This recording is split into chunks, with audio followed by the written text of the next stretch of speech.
बहुत समय पहले की बात है। एक छोटे से गांव में एक बहुत ही प्रतिभाशाली लड़का रहता था।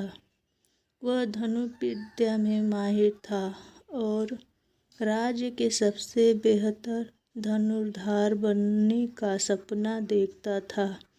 वह गांव की प्रतियोगिताओं में हमेशा पहले आता था। उसने अपने लक्ष्य को पूरा करने के लिए एक प्रसिद्ध गुरु के पास जाकर उससे मार्गदर्शन मांगा। गुरु ने शिष्य से कहा, मेरा हर एक कहना मानना पड़ेगा, तब जाकर आपको सफलता निश्चित है।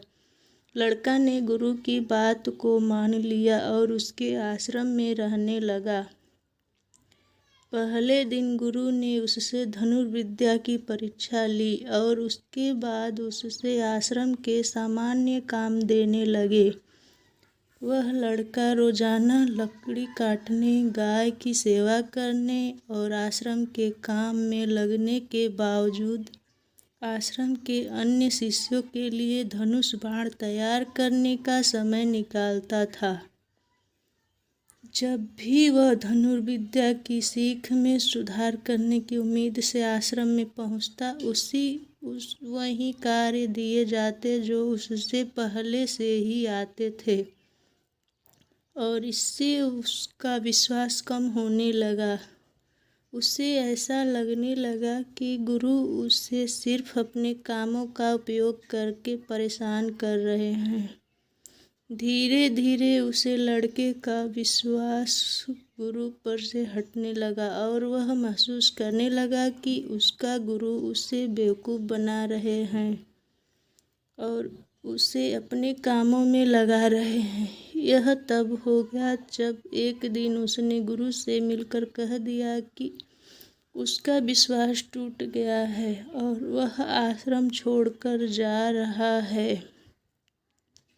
उसके जाने के बाद वह लड़का अपने गांव वापस गया और धनुर्विद्या का अभ्यास करने लगा।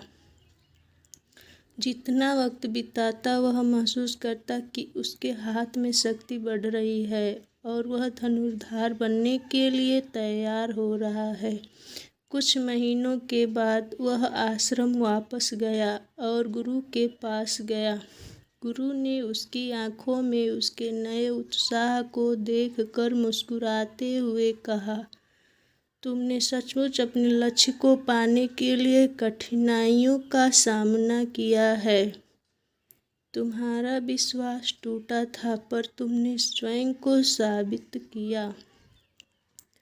तब गुरु ने उसे धनुर्विद्या के कुछ गहरे गुण सिखाए और उसके सामने नए मार्ग प्रदर्शित किए। वह लड़का अब पूरे मन से धनुर्विद्या में लग गया और उसने अपने लक्ष्य को हासिल किया।